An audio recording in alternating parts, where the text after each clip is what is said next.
Ya, yo no sé qué estén viendo con su profesor, pero están como complicados con un caso, no entiendo. Plantéame la situación para entenderlo un poco más. Ay, espera. Sí, mira, se supone que el profe nos iba a hacer clase hace 2 semanas y nació su bebé, así que nos dejó un poquito de lado y dijo que las subsiguientes no iba a decir qué tipo de caso nos iba a plantear.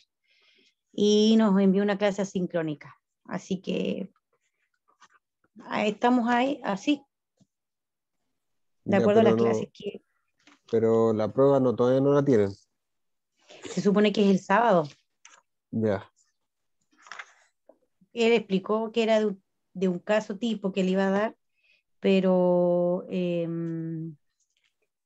nunca anterior a esto, o sea, eso lo dijo como 2 semanas antes, y dijo que nos iba a dar, no iba a decir el tipo de caso, todo lo que teníamos que hacer, que iba a ser escrito, pero dijo que y nos iba a enseñar antes de la prueba, pero ya se supone que el sábado es la prueba, no tenemos tiempo. ya, Pero sabes que vi tu video anterior y quedé un poco más, quedé clara, ya, ¿cachai? Porque ya. lo Mira, explicaste bien. claro. eh, bueno, ahí llegó otra persona, pero en definitiva lo más importante yo creo es que, mira, para estudiar para la prueba, no sé cuántos videos serán, pero lo que yo haría, no sé, mi experiencia nomás, po, como alumno igual, por ejemplo, tú me decís, ¿por qué no empezó a las 10 por ejemplo? ¿No? Porque acaba de terminar la clase de sucesorios, ¿cachai? Entonces igual es mucha materia a veces, y uno se pierde en los contenidos y uno divaga, ¿cachai? Entonces, acá lo importante es saber el esqueleto, o sea, por lo menos saber el esqueleto de la materia, porque uno no va a lograr aprender todo lo que te explican, ¿no? Para nada. No queda mucho, de hecho. Y ahí, no sé, pues como consejo lo que hago yo es nuevamente ver las clases. Yo sé que es una paja, ¿eh? ¿Ya? Porque igual las clases, pero se pueden poner a velocidad, no sé, yo las pongo a doble velocidad, 1.5 y vais escuchando cosas. Quizá de repente el profesor habla mucho y haga mucho, pero tenéis que entender por lo menos el esqueleto de la cuestión, ¿cachai? Entonces, lo que podemos hacer hoy día por lo menos es ver el tema del asilo, parece que es como un tema casuístico que puede tocar, y también el tema, a su vez, la vulneración de derechos fundamentales que puedan ocasionar los estados contra sus mismos nacionales, ¿no? Que lo habíamos visto en el video anterior, pero que demuestra un poco que realmente el derecho internacional aplica. Es como eso lo que quiere hacer el profe, imagínate. ¿Ya? Así que eso, pues no sé qué opinan ustedes. En mi caso, hasta el momento no me ha surgido ninguna duda, por eso entré ahora a la clase para ver qué se le ocurre a mis compañeros. Tal vez Ah, algo ya, pase por alto que no, que ellos saben. claro. Es que hay un compañero, no, no hay mucho. Y porque, por Pero, ejemplo, lo que tengo en mente, o sea, lo que vimos en la clase pasada, que era el ¿ya? tema de la profesora, que lo tengo bien en mente todavía, Ah, y ya, el tema ¿cómo se llama esto? Del asilo político. ya. Por eso, veamos el tema del asilo político quizá Pero ahora. es que no sé qué otro tema más pueda preguntar, o sea, ¿Qué eso es lo otro que me tema, tiene como en duda. qué otro tema más puede preguntar? Bueno, te puede preguntar de cualquier materia que regule el derecho internacional. Ahí tenéis que ya saber qué materia regula el derecho internacional. Por ejemplo, no sé, pues si te pregunta, un ejemplo, no sé, si hay una pregunta que dice, eh, hay una persona que es chilena y que se muere, no sé, en Bolivia, dejando familiares en Chile y también hijos en Bolivia. ¿Qué reglas suceden? ¿Qué reglas se aplican ahí en caso de fallecimiento de una persona? ¿Se aplican las chilenas? Y ahí, por ejemplo, eso lo regula el derecho internacional. ¿Qué piensan ustedes? Sí, sí. Ya. ¿Y qué tipo de derecho internacional lo regula? ¿Es el derecho internacional público o el derecho internacional privado? El público. El público. Ya, pues ahí estamos mal. ¿Por qué estamos mal ahí? Porque el caso que yo le estoy planteando es un caso cebo, porque le estoy planteando una de las diferencias específicas en cuanto a la distinción entre derecho internacional privado y público. Por ejemplo, no sé, con eso que les dije, que es como un caso. No sé, suponte que en el caso le pongáis el nombre a la persona, no sé. Juan Díaz Vargas, no sé, la persona se llama Juan Díaz Vargas, ¿no? Y se muere, no sé, en Argentina o en otro país. Ahí tú tienes que entender que lo que se está preguntando es qué norma del derecho interno aplica para el caso, en que dos legislaciones son aplicables también, ¿cachai? De dos países distintos. Entonces ahí eso es un conflicto de norma que no lo regula el derecho internacional público, lo regula el derecho internacional privado, ¿cachai? Entonces ahí yo simplemente hubiera puesto, no, profesor, esto lo regula el derecho internacional privado. Esto no nos metemos nosotros. Entonces yo creo que entender la diferencia entre eso es como lo principal, pero de ahí para adelante, por ejemplo, el caso de la profesora que decía Jorge, esos casos son desde el punto de vista humano, ¿no? ¿Cachai? Ahí como que ustedes tienen que abstraerse de que el Estado solamente puede relacionarse con otro Estado, sino que también las personas se relacionan con los Estados con otras organizaciones internacionales, las personas con organizaciones internacionales. Así funciona el mundo. De hecho, no sé si ustedes saben que, no sé, acá en Chile existen cooperaciones entre organizaciones de la sociedad civil, no sé, por ejemplo, organizaciones, no sé, de carácter medioambiental, por ejemplo, no sé, suponte tú, una organización que está acá, no sé, en La Serena, mm, pucha, para inventar un nombre, los protectores del bosque, no sé, un ejemplo. Y ellos colaboran con una organización internacional, ¿cachai? Con la ONU, por ejemplo, que les da dinero y proyectos, y uno dice, oh, chuta, el mundo va más allá de lo que pensamos, porque realmente el derecho internacional público regula precisamente las relaciones entre estos sujetos, no entre una persona y la legislación del Estado, porque ahí eso lo regula el derecho internacional privado. Aquí regulamos simplemente las relaciones que tienen estos sujetos y en donde aplique una norma de derecho internacional. Por ejemplo, donde hay un tratado, tú tienes que pensar al tiro, ¿hay un tratado que regula esto? Específicamente, sí, puede haber un tratado, por ejemplo, que regule materias del derecho internacional privado. Por ejemplo, materias eh, que puedan decir relación con lo que estábamos hablando, no sé, que la regule el derecho internacional privado, por ejemplo, ¿qué es legislación entre Argentina y Chile? Ellos, ya no, nosotros tenemos un tratado internacional. Mira, para estos casos aplica esta legislación. Puede ser que ambos estados tengan un tratado también en materia de derecho internacional privado, pero lo importante para ustedes es no, eh, no errar en uno y en otro. Si sabes las diferencias entre uno y otro, ya eso es fácil para adelante. ¿Cachai? Entonces, yo creo que desde ese punto de vista el profesor puede hacer una pregunta así, pues, o otra similar a la de la profesora, o otra similar a, no sé, ¿y qué otro caso puede ser? Un caso limítrofe, por ejemplo, entre estados. Esos son los tres casos que pueden haber, pues.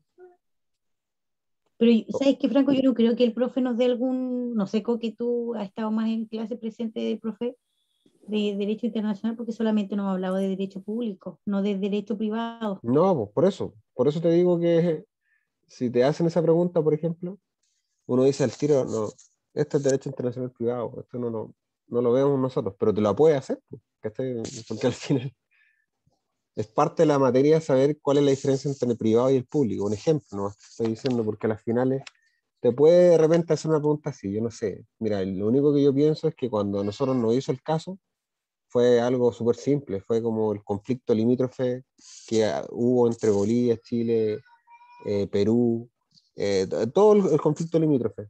¿Ya? Y él no hizo remontarnos más o menos históricamente qué es lo que tendrían que hacer ustedes, por ejemplo, si les pescan un caso y les dan un caso como eso, es primero ver si hay tratado. Entonces, ahí tenéis que ir para atrás en la historia nomás, po. Y es lo que se hizo, por ejemplo, en la resolución de ese conflicto. Y también saber que hay otras fuentes que pueden servir a los tribunales para fallar, que no solamente son los tratados, po. ¿Qué otras más pueden ser? Por ejemplo, una declaración unilateral de un Estado. ¿Cachai? Por ejemplo, ¿no?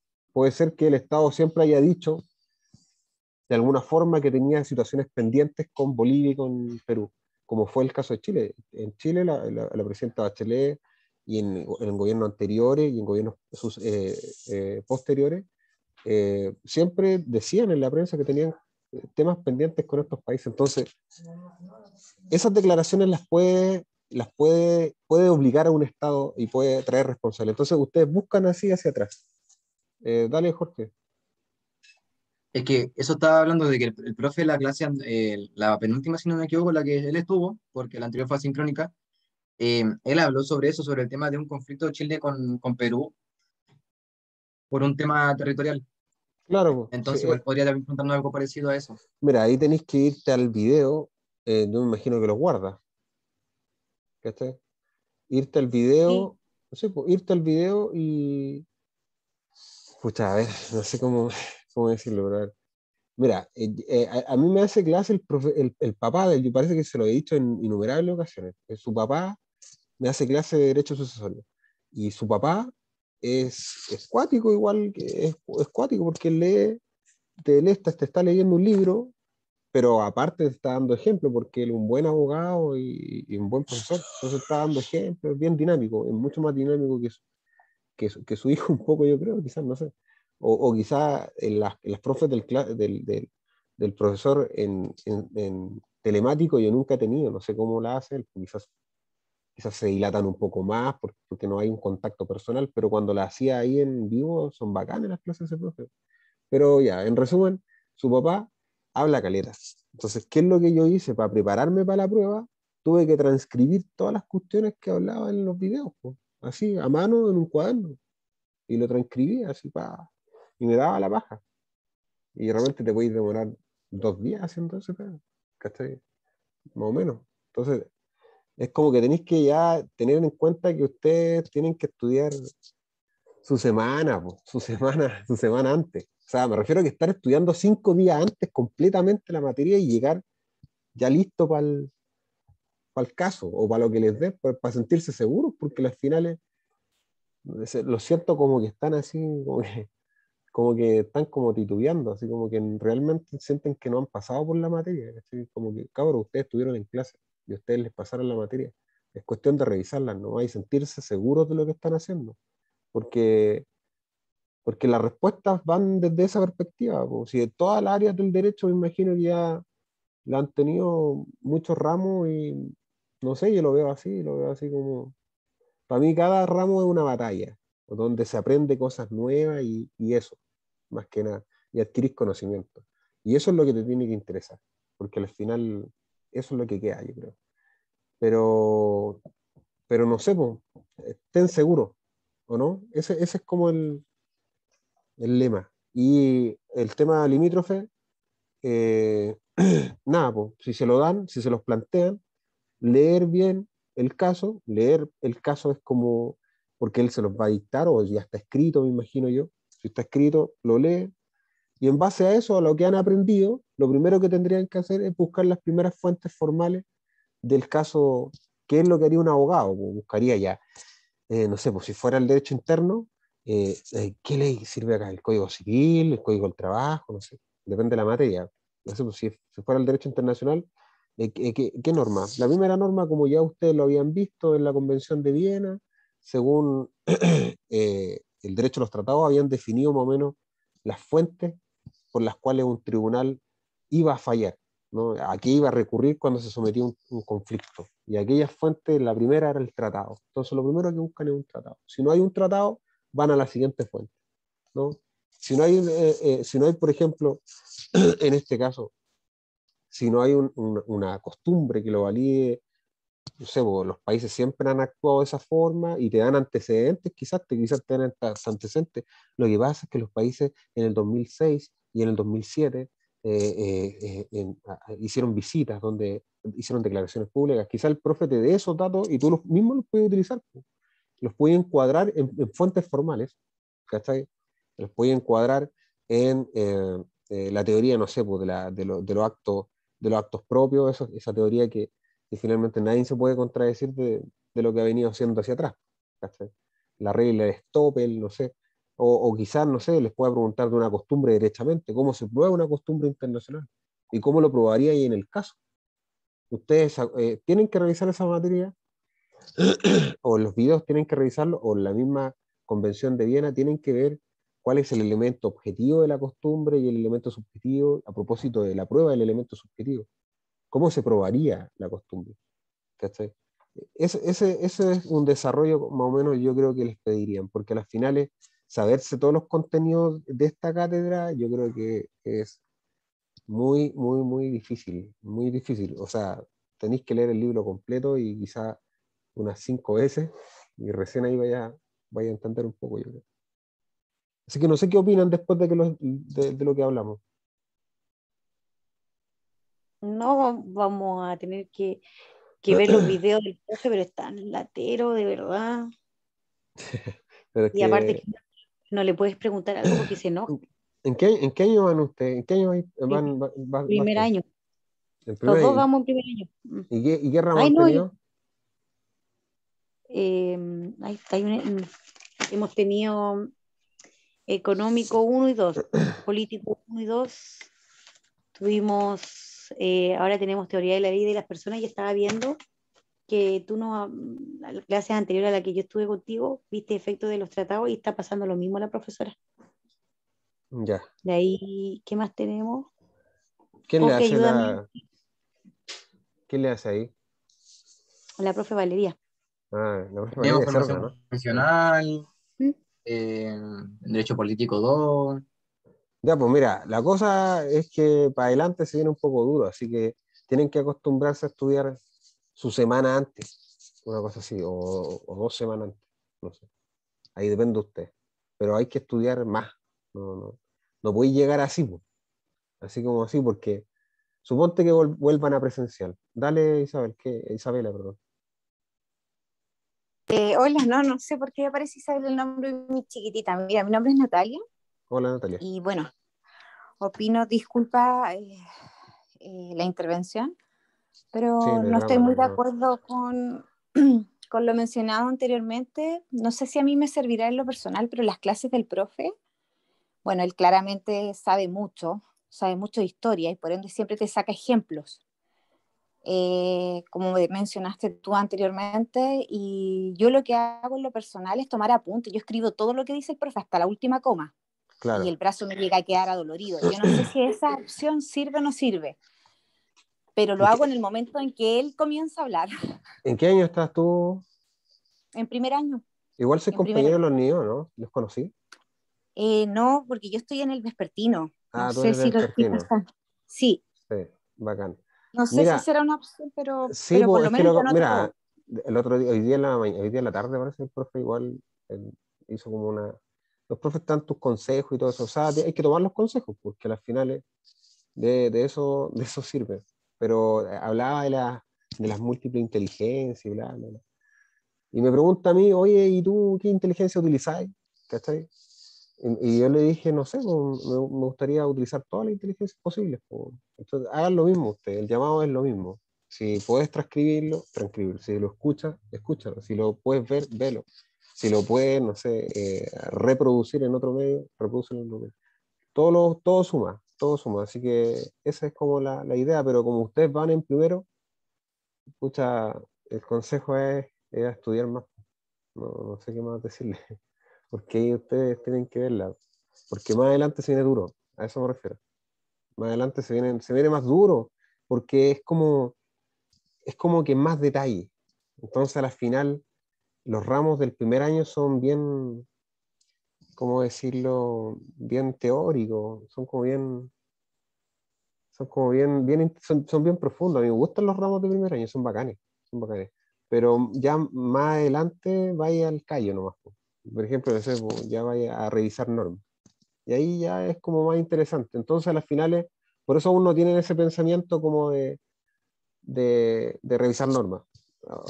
Les presentan un caso, revisan las normas y hablan del tema, una opinión personal.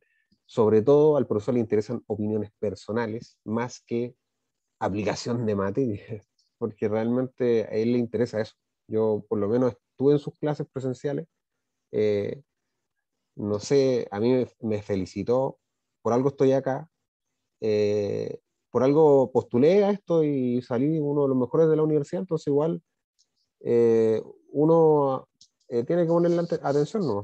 ¿Cachai? Más que nada. Y es buen profe, pero es profe de magíster o de doctorados.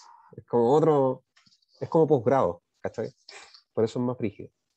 Pero eso, hablemos del asilo, ¿no? Un ratito. Sí, Sí, pero fue la clase anterior a la del territorio. Ya, ya. Pero por eso, en definitiva, como les dije y como ya como para recapitular un poco, el tema puede ir por esas tres vías. La primera vía era un conflicto entre estados, ¿ya? Que ya ustedes ya cachan más o menos las materias que pueden suceder, ¿no? Que era este tema limítrofe, temas también de tratado internacional económico, sanciones que pueden tener el posible derecho internacional, qué tipo de sanciones se dota, porque ya sabemos que no es coercible, no va a poderse obligar a la fuerza a un Estado a cumplir un tratado, por ejemplo. Pero ¿qué tipo de sanciones tiene? ¿Cachai? Es probable que de repente te pregunten, o sea bueno agregar, desde tu punto de vista, qué tipo de sanciones crees que sería atingente a una vulneración de un tratado, por ejemplo. ¿Cachai? En materia, digamos, de, de, de, de derecho internacional público y privado, la principal diferencia es, en este orden de cosas, sin lugar a dudas, que la relación que se está llevando en conflicto proviene directamente de una materia que regula el derecho internacional público y que son de aquellas materias que son de orden público para el Estado, ¿no? Y aquellas materias de orden público indispensablemente van a ser indisponibles para las personas. No podemos despojarlas de ellas, ¿ya? Y ahí, a propósito de eso, por eso en teoría de la ley de las personas los llevan un poco a esa del principio de la territorialidad, ¿cachai? El principio de las nacionalidades, porque las finales acompañan a las personas, ¿cachai? Ahí, en ese sentido, se hace la diferencia entre el derecho privado y que finalmente privado le compete a la persona en sí, en ese sentido, eh, pero sus derechos no por eso pueden ser despojados de ellas, ¿cachai? Entonces, por eso a las finales el derecho internacional privado va a regular situaciones en que el ciudadano le competen situaciones de extraterritorialidad donde está en otros países o suceden cosas distintas, ¿cachai? Por ejemplo, la muerte o hechos naturales que puedan sobrevenir y qué legislación compete. Esa es la principal derecha y la diferencia del derecho internacional privado. Pero el público no, el público resuelve controversias de orden público entre los sujetos de derecho internacional que mencioné con capacidad para firmar, ¿no? O adherirse a ciertos acuerdos. Además de eso, aquellos órganos productores de la norma son los mismos estados, ¿ya? Y son los mismos depositarios de las mismas, ¿sí? Entonces, desde el punto de vista de cómo se conforma el derecho internacional público, se puede definir por aquel conjunto de normas, ¿no? Que son de orden internacional, que creadas por los mismos estados les competen a ellos su obediencia, que pueden participar, no es cierto, como ya hemos dicho, otras figuras que no son estados, como son las organizaciones internacionales, organizaciones que no son Estado tampoco, ni tampoco organizaciones internacionales como la Santa Sede, por ejemplo, y también que estos órganos participan a través de un sinnúmero de actuaciones que pueden ser de orden normativo, como también de orden que no esté expresado en una norma y que podríamos definirlo como el derecho natural, ¿no? Que compete a todos los estados, a todas las personas, ¿ya? Entonces, desde esa perspectiva, el derecho internacional público se diferencia del derecho internacional privado por lo que les menciono, ¿ya? Principalmente por eso, ¿ya? Sin embargo, dentro de ese punto de vista, claro, la primera forma de abordarlo podría ser, como ya lo hemos dicho, el tema limítrofe entre Estados, un conflicto entre Estados, ¿ya? Y en la segunda perspectiva que se podría abordar era el tema de la vulneración de un derecho humano o derecho fundamental establecido y reconocido a través de un tratado internacional ratificado, promulgado y publicado por el país, a propósito de salvaguardar los derechos fundamentales de las personas en contra del Estado que pueda vulnerarlos, ¿no? Entonces, ese es el típico caso de vulneración de derechos fundamentales, ¿no? Y que podría darse en todo orden de cosas. Supongo usted que le pueden preguntar sobre la materia en específico de, no sé, libertad sexual, puede ser. O puede ser, por ejemplo, un tema que está tan de moda, eh, el tema de la vida privada, por ejemplo. O puede ser, no sé, cualquier derecho fundamental, derecho a la salud, derecho a la vida, derecho a a la educación, por ejemplo. Yo creo que, oye, estáis viendo la tetera. ¿Puedo ir a apagarla? Disculpen, pero Sí, Andrés. soy Sí. terrible, disculpen.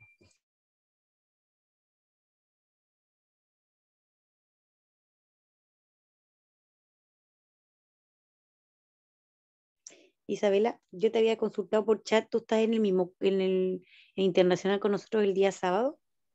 Sí, yo estoy en el sábado. Ah, ya. Después te pregunto algo. No, dale, Sí, nomás sigan hablando.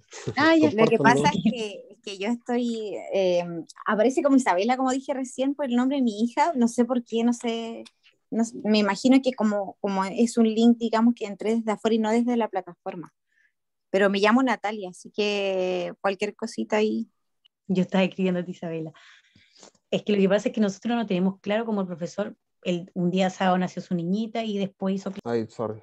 Disculpa. Bueno, el tema del asilo diplomático aparece simplemente como una persecución de origen político, ¿no? Aquí no nos aparece tanto como si fuera un delito, pero sin embargo, cuando se produce, digamos, el cambio de gobierno, y son gobiernos que han dejado huella en sus países, se produce que empezamos a ajustar cuentas.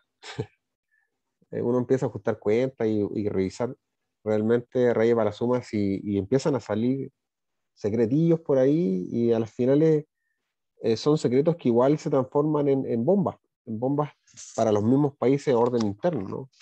Y en tal sentido también el asilo diplomático aparece como vinculado a las ideas, más que nada, más que a la conducta, ¿no? Aparece vinculado simplemente por un pensamiento distinto que puede hacer peligrar la vida de la persona. Si bien el asilo tiene una larga trayectoria histórica que se remonta en los tiempos antiguos de Grecia y Roma, su desarrollo como institución jurídica surge en América Latina, especialmente de las conferencias panamericanas de La Habana, Montevideo, en 1982 y 1933 respectivamente, en la que se adoptaron las primeras convenciones sobre la materia. Hay convenciones, ¿ya? En definitiva, aparece la figura del asilo como una suerte de costumbre, ¿ya? Que los estados dispensan a estas personas a propósito de su protección y entendiendo que las personas están dotadas también de dignidad, ¿no? Y podría así, de alguna forma, aplicarse una suerte de conflictos entre países que se van a solucionar de cierta forma y que a propósito de eso se empiezan a condensar en verdaderas convenciones, ¿no? Aquellos dos países en América Latina son pioneros en eso y aparece La Habana y la ciudad de La Habana, digamos, y Montevideo, ¿no? En Uruguay. La inestabilidad política que durante un largo periodo caracterizó a buena parte de América Latina. Bueno, esta inestabilidad política se da de muestra en todos los golpes de Estado que han reducido a América Latina y al fuerte centralismo que va de la mano con una suerte de poder fáctico de las Fuerzas Armadas. Es complejo en Latinoamérica. Todavía se vive eso acá en Latinoamérica. Yo creo que, por ejemplo, en Chile las Fuerzas Armadas tienen mucho poder, así como en Argentina o en Colombia. En Colombia basta verlo. Pero, pero en cierto sentido no creo que surja un riesgo, ¿no? De golpe.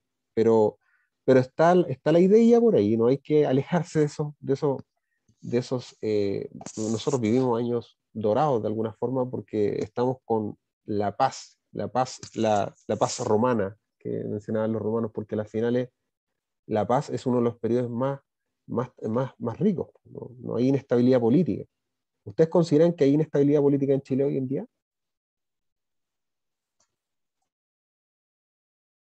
Perdón, ¿cuál era la pregunta? ¿Consideran que hay inestabilidad política en Chile hoy en día?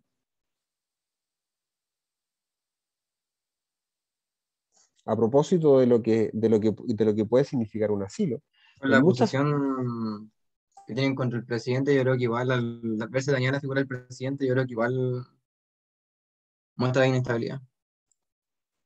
claro, o sea, yo creo que igual anda gente peleándose unas con otras, ya, sobre todo por ideales políticos.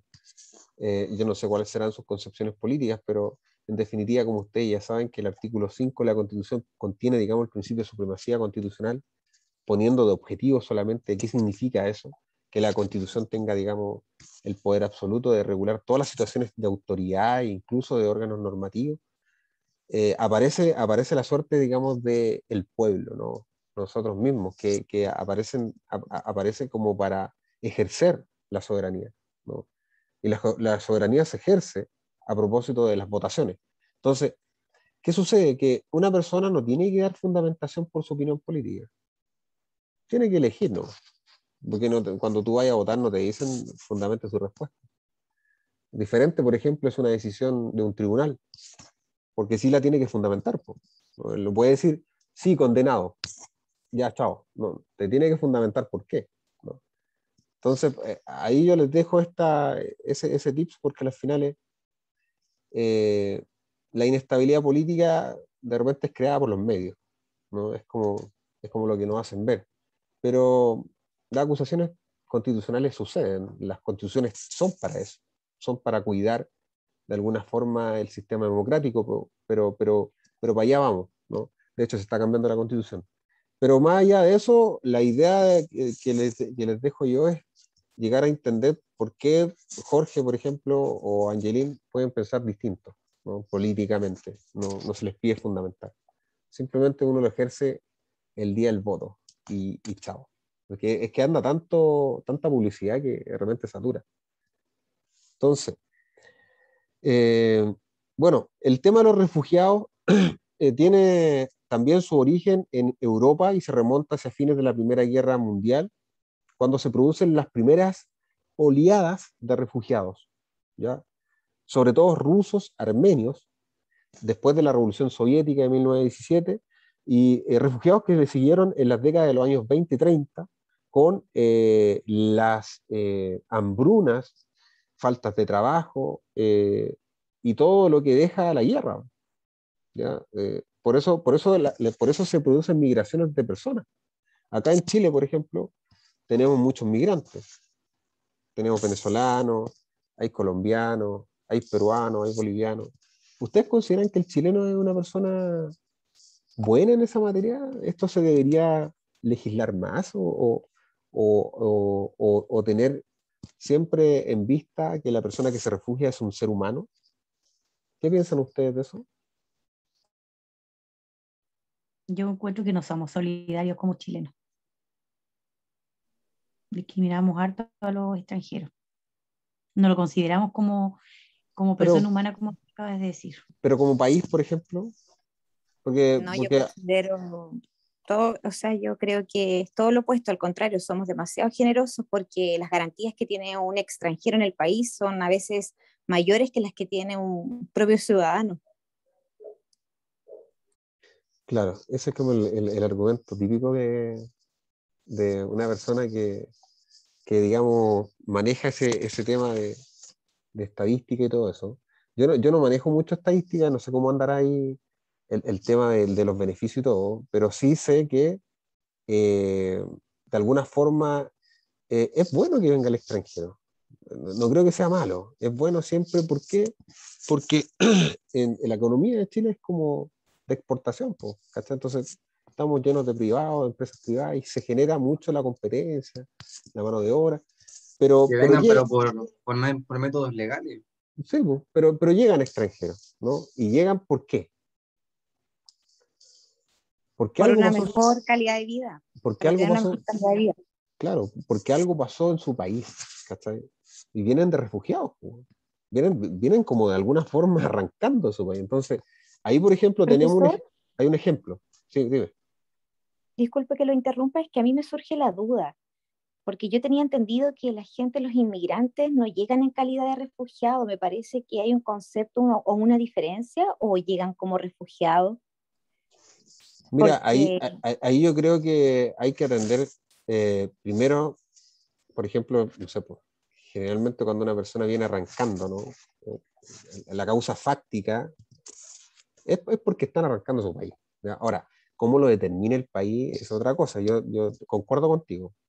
No sé cómo lo determinará Chile, ¿no? Pero a ciencia cierta está la embarrada en Venezuela, ¿no? Y hay problemas. Hoy se va a acabar esto. Si ustedes quieren, yo puedo hacer otra, pero no sé, ahí es muy tarde, si no nos vamos para la casa, ¿no?